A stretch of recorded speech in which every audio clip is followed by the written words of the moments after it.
Hey everyone, James here again. By now you've no doubt heard that Joe Rogan has entered into an exclusive licensing deal with Spotify that'll take his insanely popular podcast, The Joe Rogan Experience, and put it exclusively onto Spotify starting later this year.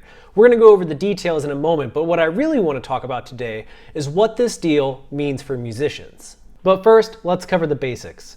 The Joe Rogan Experience is a podcast hosted by Joe Rogan, famous comedian, MMA commentator, actor, among other things. Each episode of the show features Rogan speaking with a different person who has knowledge of something that interests him. Now that can mean Elon Musk talking about the future of technology. It can be former presidential candidate Bernie Sanders talking about his views on the world and what he hopes to do through politics. It can be comedians and friends of Rogan's talking about their craft. Anything is possible on the show, and these conversations last a long time. Most episodes run 2 to 3 hours in length, some go longer, very few are shorter, and they are available in audio and video format. And that's important because Rogan's podcast is the most popular show on the planet right now. Each month, the audio version of the podcast has over 190 million downloads. That's over 2.2 billion downloads per year. And the video content generates around 300 million views every single month, and there are 12 million subscribers between 2 channels on YouTube.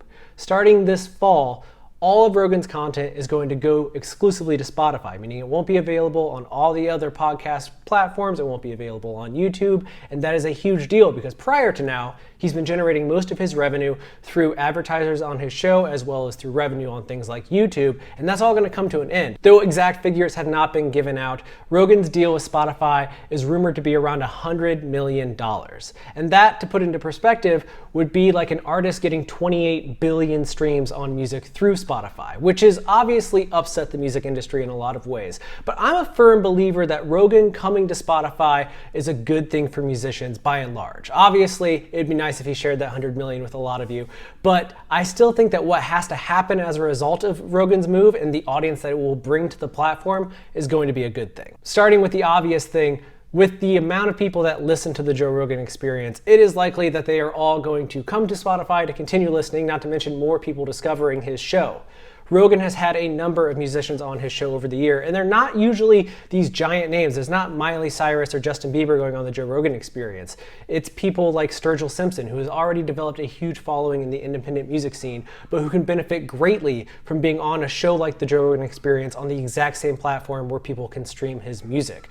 And there are other artists like Gary Clark Jr. who have done his show in recent years and gotten a huge boost from the appearance. Now, it seems that Rogan's keeping his team, so it's not likely that Spotify will be shoving specific artists onto his show. But if Rogan chooses to put a musician on his show that's on the same platform where virtually all of music is available, that can only mean good things not only for that artist, but other artists in that artist's realm of music, because of Spotify playlists, because of people also listen to features, all of the things that Spotify does to help with music discovery. Rogan is going to make an impact on certain musicians' livelihoods. Second, and what I think is the most interesting development among this Rogan Spotify news, in order for Spotify to take full advantage of having the rights to both the audio and video form of the Joe Rogan Experience, Spotify has to get into video in a big way.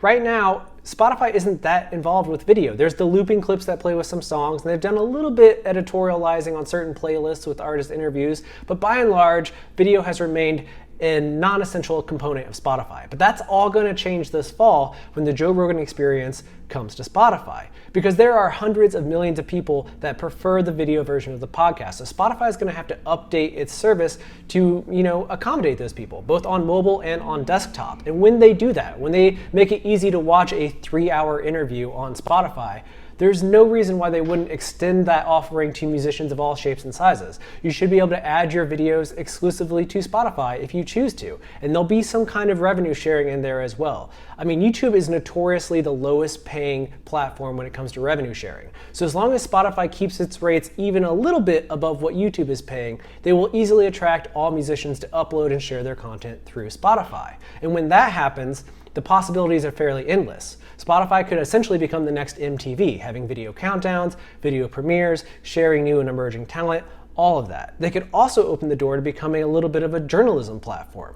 they could easily editorialize music video premieres or run long-form interviews of their own with musicians from all shapes and sizes. Publicists are going to be pitching Spotify like crazy to be highlighting their music videos, and if I'm an artist, I absolutely want my videos to premiere and be pushed through Spotify, because it's not hard to imagine going to a landing page that is a music video at the top, and underneath it is a playlist or just other songs that that same artist has released. It encourages more listening, it encourages more streams, and that gives us more revenue, which is what the industry is always after. So hear me out, because there's going to be a lot of discussion about this deal and its implications for many months to come. But at the end of the day, Joe Rogan bringing his massively successful show to Spotify is a good thing for everyone involved. It's more attention for Spotify, which is already the leader in music and audio streaming of all forms, and it's going to bring more people to the platform, and it's going to force Spotify to evolve with developments that will benefit artists in the long run, even if it doesn't seem like it right now.